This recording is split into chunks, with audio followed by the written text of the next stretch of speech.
आज हम लोग जानेंगे ईपीएस क्या है। ईपीएस किसी कंपनी की लाभप्रदता का एक सामान्य माप है। यह दर्शाता है कि सामान्य स्टॉक के प्रत्येक बकाया शेयर ने कितना लाभ कमाया है।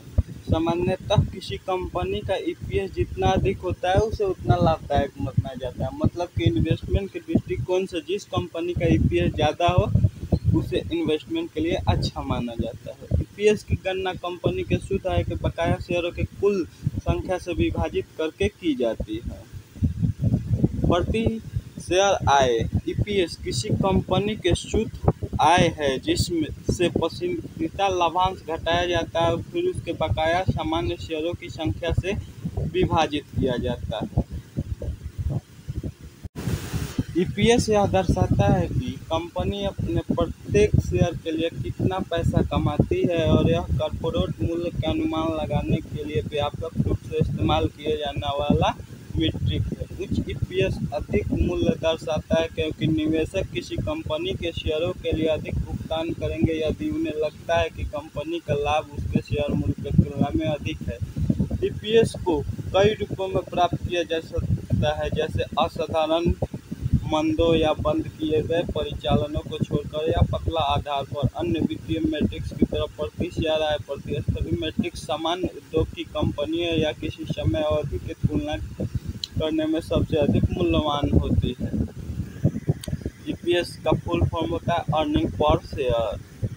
A company net profit dividend by the number of common shares it has outstanding. It indicates how much money a company makes for its share or its stock and is a widely used metric for estimating corporate value. प्रति share आय समीकरण। प्रति share आय की गणना शुद्ध आय, जिसे लाभ या कमाई भी कहा जा सकता है, उपलब्ध शेयरों को विभाजित करके की जाती है। एक अधिक परिष्कृत गणना उन शेयरों के लिए अंश और हर को समायोजित करती है। जो विकल्प परिवर्तनीय ऋण या वारंट के माध्यम से बनाया जा सकता है। समीकरण का अंश और तभी प्रासंगिक होता है जब उसे निरंतर संचालन के लिए समायोजित किया जाता है। ईपीएस निकालने का फॉर्मूला है शुद्ध आय माइनस पसंदीदा लाभांश अवधि के अंत में बकाया सामान्य शेयर। किसी कंपनी के ईपीएस की गणना करने के लिए बैलेंस शीट और उसके विवरण का उपयोग सामान्य शेयरों की अवधि के अंत में संख्या, पसंदीदा स्टॉक पर भुगतान किए गए लाभांश यदि कोई हो और शुद्ध आय या कमाई का पता लगाने के लिए किया जाता है। रिपोर्टिंग अवधि में सामान्य शेयरों की भारित का उपयोग करना अधिक सटीक होता है क्योंकि शेयर संख्या समय के साथ बदल सकती है। किसी कंपनी के लाभप्रदता का मूल्यांकन करने के लिए ईपीएस कैसे ज्ञात करते हैं और समझना महत्वपूर्ण है।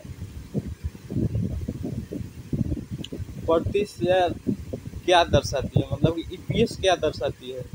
ईपीएस किसी कंपनी की लाभप्रदता का निरपेक्ष आधार पर निर्धारण करने के लिए प्रयुक्त सबसे महत्वपूर्ण वित्तीय मानकों में से एक है। यह मूल रूप से पी अनुपात की गणना का भी एक प्रमुख घटक है, जहां पी में ईपीएस को दर्शाता है किसी कंपनी के शेयर के मूल्य को उसके प्रति शेयर आय से विभाजित करके एक निवेशक यह देख सकता है कि बाजार प्रत्येक डॉलर आय के लिए कितना भुगतान करने को तैयार है।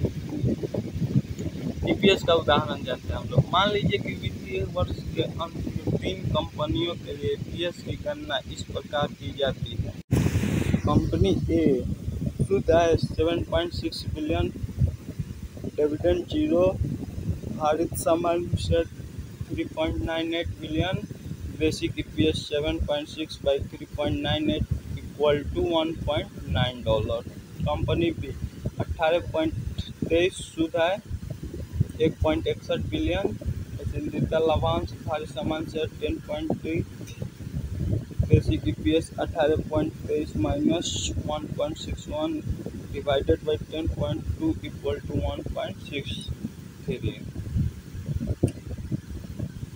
प्रति शेयर आय पर अतिरिक्त प्रतिभूतियों के प्रभाव को बेहतर दर्शाने के लिए कंपनियां रिपोर्ट तैयार करती है, जिसमें यह मान लिया जाता है कि सभी शेयर जो बकाया हो सकते हैं जारी कर दिए गए हैं। उदाहरण के लिए मान लीजिए वित्तीय कंपनी में कंपनी सी के बनाए और जारी किए गए शेयरों की कुल संख्या 23 मिलियन है। यदि संख्या को उसके कुल बकाया शेयरों में जोड़ दिया जाए तो उसके तनकीद भारित औसत बकाया share 541 million plus 23 million equal to 564 million share होंगे। इसलिए कंपनी का तनकीद EPS 1.67 billion divided by 0.564 million equal to $2.96 है।